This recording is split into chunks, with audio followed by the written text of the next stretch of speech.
Halo semua, selamat datang di saluran Naskah Tengah Malam. Di saluran ini, kita akan mendengarkan cerita horor dari berbagai sumber yang beredar. Pada malam hari ini, saya akan menceritakan sebuah kisah horor yang berjudul Bayangan di Rumah Kerabat. Untuk itu, pastikan kalian menutup pintu, matikan lampu, dan tarik selimut kalian, karena malam ini kita akan memasuki dunia yang tak terlihat. Pagi itu, kami memulai perjalanan dari Pekanbaru menuju Bengkalis setelah menjalani salat Idul Fitri bersama keluarga. Jalanan Pekanbaru terlihat lebih ramai dari biasanya, dengan banyak orang yang juga bersiap mudik atau berkunjung ke sanak saudara. Di mobil, suasana ceria terasa dengan obrolan ringan dan tawa khas Lebaran. Sementara kami membawa berbagai hidangan khas Lebaran untuk dinikmati bersama keluarga di Bengkalis. Perjalanan memakan waktu sekitar 3 hingga 4 jam, melewati jalanan yang dipenuhi pemandangan hijau dan desa-desa kecil yang dihiasi dengan dekorasi Lebaran. Semakin mendekati Bengkalis, suasana semakin tenang dengan rumah-rumah yang sederhana namun penuh dengan nuansa Idul Fitri. Saat kami tiba di rumah kerabat, suasana kekeluargaan langsung terasa hangat, namun ada sesuatu yang berbeda di malam itu. Malam itu terasa lengang, angin laut dari Pulau Bengkalis bertiup lembut membawa kesegaran yang biasanya menenangkan. Tapi malam itu berbeda. Suasana liburan yang seharusnya penuh tawa berubah menjadi sesuatu yang tak terlupakan.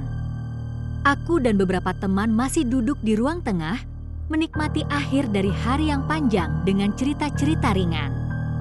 Rumah kerabat yang kami tempati terasa asing meski sudah sehari penuh kami di sana. Jam menunjukkan pukul 2 pagi ketika kami memutuskan untuk tidur.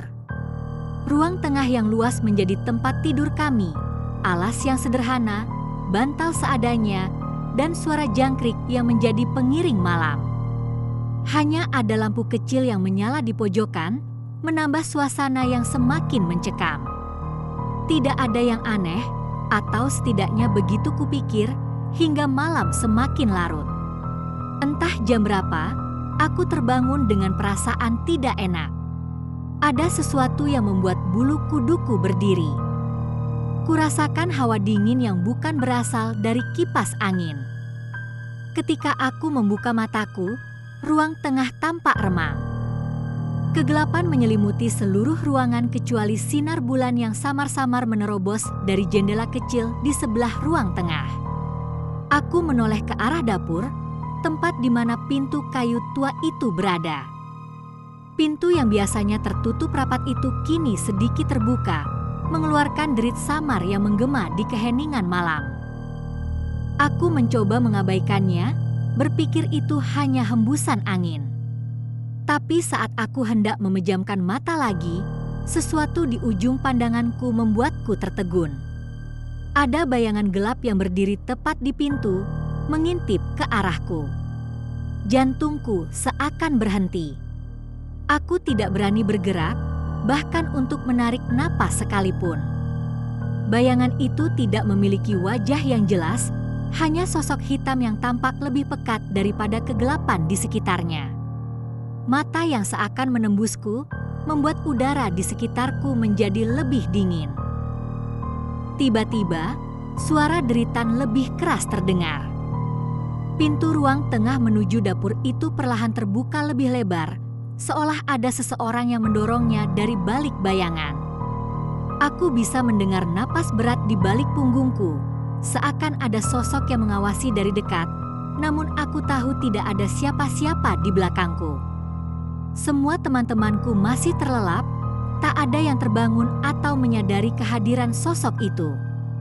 Aku memaksakan diri untuk menoleh ke arah pintu, dan saat itu juga, bayangan itu menghilang begitu saja, meninggalkan pintu yang kini terbuka lebar. Suara derit pintu berhenti, namun perasaan mencekam itu masih tersisa, menggantung di udara. Aku tidak bisa tidur lagi malam itu, hanya duduk memandangi pintu dapur yang tetap terbuka hingga pagi menjelang. Esok paginya, Aku bertanya kepada kerabat yang tinggal di rumah itu. Aku menceritakan apa yang kulihat, berharap mereka mengatakan itu hanya imajinasiku semata. Namun, wajah mereka berubah serius. Mereka memberitahu bahwa beberapa tamu yang pernah menginap di rumah itu mengalami hal serupa. Pintu yang terbuka sendiri di tengah malam dan bayangan yang berdiri mengawasi dari jauh. Jika kalian suka dengan cerita-cerita horor yang tak terlupakan ini, jangan lupa untuk klik tombol subscribe dan aktifkan loncengnya. Agar kalian tidak ketinggalan kisah-kisah menakutkan lainnya yang akan datang di Naskah Tengah Malam. Terima kasih telah bergabung di malam yang penuh misteri ini. Sampai jumpa di cerita berikutnya jika kalian berani.